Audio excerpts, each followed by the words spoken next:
Jenius, balik lagi di Rumah Belajar Jenio. Pada kesempatan kali ini kita akan mempelajari tentang tema 5 subtema 3 untuk kelas 2, yaitu pada pembelajaran pengalamanku di tempat bermain, khususnya di materi Bahasa Indonesia. Apa saja sih yang akan kita pelajari? Yang pertama, kita akan belajar tentang menjelaskan ungkapan permintaan maaf. Jenius mungkin pernah melakukan kesalahan? Ya, kita semua orang pasti pernah melakukan kesalahan kepada teman atau kepada saudara, orang tua. Nah, ketika kita melakukan kesalahan, pasti merasa bersalah dan apa yang harus kita lakukan? Ya, kita berusaha untuk meminta maaf kepada yang bersangkutan. Nah, ungkapan permintaan maaf biasanya diucapkan saat kita melakukan kesalahan. Saat melakukan kesalahan, kamu harus meminta maaf menggunakan kata maaf dengan santun. Tujuannya agar kesalahanmu dapat dimaafkan. Hal-hal yang harus diperhatikan saat membuat teks percakapan tentang ungkapan maaf. Yang pertama, mencermati seluruh isi cerita yang dibaca. Jadi, kita cermati seluruh isi cerita yang dibaca tentang ungkapan maaf. Yang kedua, mencatat tokoh-tokoh yang ada dalam cerita. Jadi, kita catat tokoh-tokoh siapa saja sih yang ada dalam cerita tersebut. Yang ketiga, mencermati tokoh yang mengucapkan permintaan maaf. Jadi kita lihat siapa yang meminta maaf dan siapa yang menerima maaf. Yang keempat yaitu mencari alasan tokoh meminta maaf dalam cerita.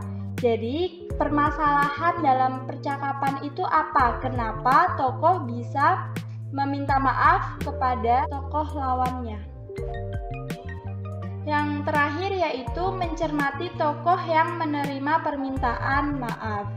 Jadi ada yang meminta maaf, ada yang menerima permintaan maaf. Jadi kita harus cermati siapa saja yang meminta maaf atau yang menerima maaf. Oke, perhatikan cara membaca dan memperagakan teks percakapan berikut. Yang pertama, suara tidak terlalu pelan agar dapat didengar. Yang kedua, lafal harus jelas agar maksud perkataan tersampaikan. Jadi, ketika kita meminta maaf kepada teman atau kepada orang lain, itu lafal harus jelas. Tidak boleh terlalu pelan atau tidak boleh terlalu kencang. Yang ketiga yaitu tinggi rendahnya suara atau intonasi harus sesuai. Yang keempat, pemenggalan kalimat harus tepat. Dan yang kelima, gerak tubuh atau ekspresi harus sesuai. Oke, contoh percakapan. Perhatikan percakapan di bawah ini antara Benny dan Dayu. Dayu, aku minta maaf ya karena tidak dapat hadir pada pesta ulang tahunmu kemarin.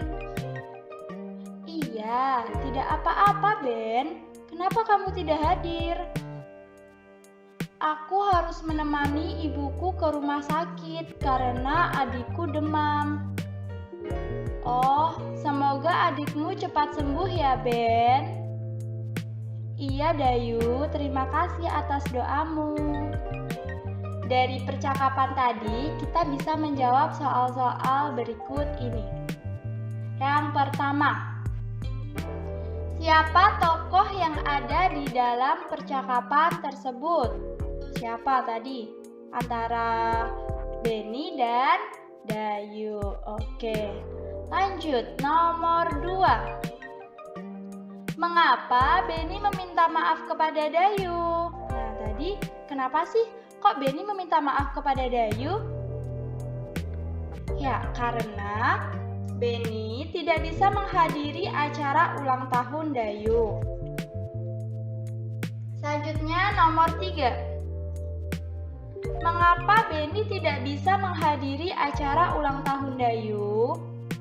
Oke, karena Beni harus menemani ibunya ke rumah sakit untuk memeriksa adiknya yang sakit. Lalu yang keempat yaitu kalimat apa yang dikatakan Beni saat meminta maaf kepada Dayu? Ya, Dayu, aku minta maaf ya karena tidak dapat hadir pada pesta ulang tahunmu kemarin. Oke, sekarang kita lanjut ke materi tentang puisi. Nah, di sini ada beberapa hal yang bisa kita ketahui tentang puisi. Puisi adalah kumpulan kata indah yang disusun ke dalam beberapa baris. Jadi, puisi itu kumpulan kata-kata yang indah atau kata-kata yang imajinatif. Yang kedua, untuk dapat mengetahui isi puisi, kamu dapat membaca puisi dengan sungguh-sungguh. Jadi, untuk bisa mengetahui isi puisi atau makna dari suatu puisi, kita bisa mengetahuinya dengan cara membaca puisi dengan sungguh-sungguh. Selanjutnya, kamu juga dapat membuat pertanyaan untuk mengetahui isi puisi. Jadi, untuk mengetahui isi puisi, kamu bisa membuat pertanyaan apa saja, di mana jawabannya itu ada dalam puisi. Kemudian, untuk membuat pertanyaan, kamu dapat menggunakan kata tanya. Nah, kata tanya apa saja yang bisa kita gunakan untuk membuat pertanyaan? Oke, berikut adalah kata tanya beserta kegunaannya. Yang pertama, kata tanya apa? Apa digunakan untuk menanyakan nama atau hal yang diceritakan dalam puisi. Contohnya, apa isi puisi tersebut? Oke, lanjut. Kata tanya di mana?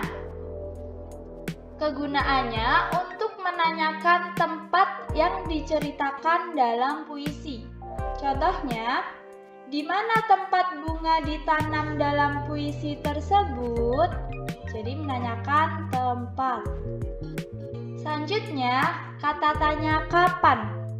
Kapan ini digunakan untuk menanyakan waktu terjadinya peristiwa dalam puisi. Contohnya, kapan peristiwa dalam puisi tersebut terjadi? Jadi, kapan ini adalah menanyakan waktu terjadinya peristiwa dalam puisi. Oke, kata tanya siapa? Siapa ini kegunaannya untuk menanyakan tokoh yang diceritakan dalam puisi. Contohnya, siapa yang diceritakan dalam puisi tersebut? Kata tanya mengapa? Mengapa digunakan untuk menanyakan penjelasan suatu peristiwa dalam puisi. Contohnya, mengapa tokoh di dalam puisi tersebut bersedih? Jadi menanyakan alasan, kenapa sih tokoh di dalam puisi tersebut bersedih? Seperti itu ya.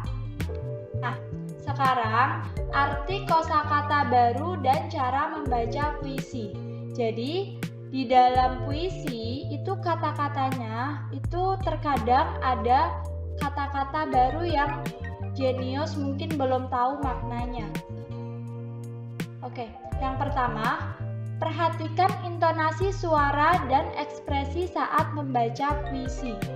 Jadi, ketika kita membaca puisi itu kita harus memperhatikan intonasi suara, tinggi rendahnya suara, dan ekspresi saat membaca puisi. Ketika tema puisinya itu sedih, ya ekspresi kita atau wajah kita ya kita ungkapkan sedih seperti itu. Terus, setiap kata dalam puisi yang kamu baca memiliki arti, jadi kita harus benar-benar menghayati kata demi kata dalam puisi. Selanjutnya, untuk mengetahui arti kata yang baru diketahui, kamu dapat menggunakan kamus. Cari di Kamus Besar Bahasa Indonesia. Jadi, terkadang karena di dalam puisi itu ada kata-kata yang memang baru kita tahu, itu kita bisa mengerti artinya atau maknanya kita cari di Kamus Besar Bahasa Indonesia. Atau selain cara-cara tadi, kita bisa menanyakan ke kakak-kakak Jenius atau ke orang tua jika Jenius masih belum terlalu memahami gimana cara untuk membaca puisi dengan benar. Langkah menulis puisi. Jadi bagaimana langkah-langkah kita dalam menulis puisi? Yang pertama yaitu menentukan tema. Kita mau menentukan tema apa dalam menulis puisi atau dalam membuat puisi.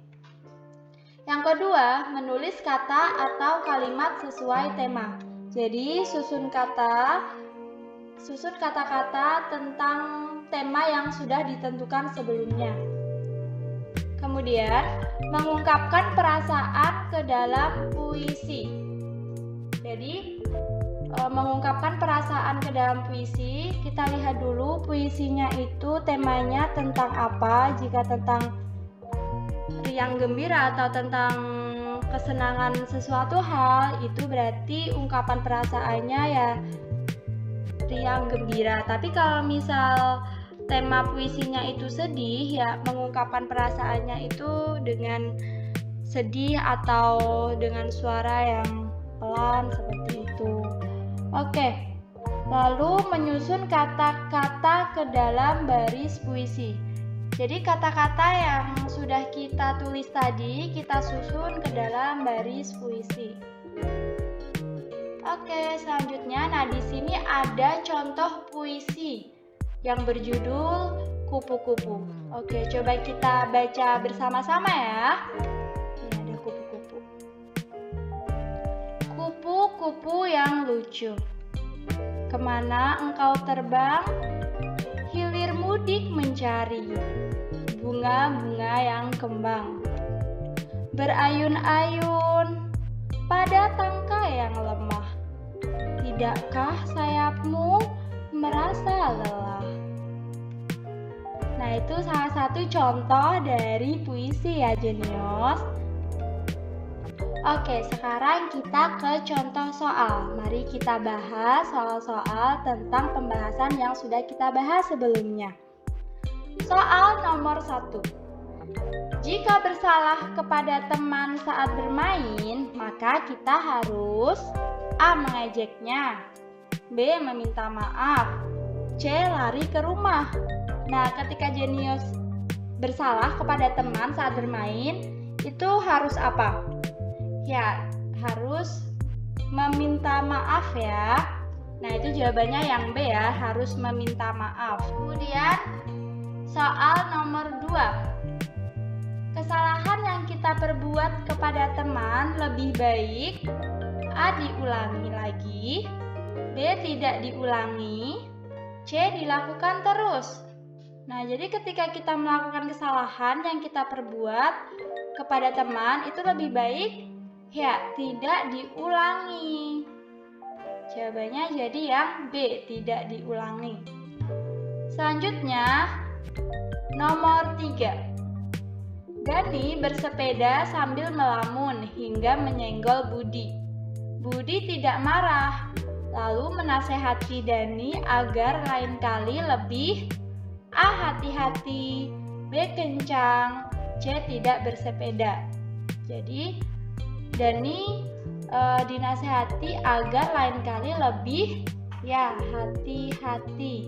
Nah, di sini ada beberapa soal yang bisa Jenius kerjakan, bisa ditulis di buku tulis kalian ya jawabannya. Soal yang pertama. Berani meminta maaf adalah perbuatan A. Penakut, B. Cengeng, C. Mulia. Nomor 2. Jika ada teman yang meminta maaf, maka kita harus A. Memaafkan, B. Memarahinya, C. Menghormatinya. Jadi ketika ada teman yang meminta maaf, maka kita harus apa? Oke, selanjutnya nomor 3. Dayu mengundang Sinta untuk datang ke ulang tahunnya. Sinta ternyata tidak bisa datang karena sakit. Nah, sekarang Jenius buat ucapan maaf yang bisa dikatakan Sinta kepada Dayu. Nah, coba buatlah ucapan maaf yang bisa dikatakan Sinta kepada Dayu. Terima kasih sudah menonton video pembelajaran kali ini. Jangan lupa untuk like, komen, dan subscribe, serta klik tombol lonceng untuk mendapatkan notifikasi pembelajaran berikutnya. Follow juga sosial media kita di akun IG @rumaHbelajarJenio serta @kakakjenio dan di TikTok @kakakjenio untuk mendapatkan tips and trik cara menjawab soal dengan cepat. Sampai jumpa di video selanjutnya. Dadah!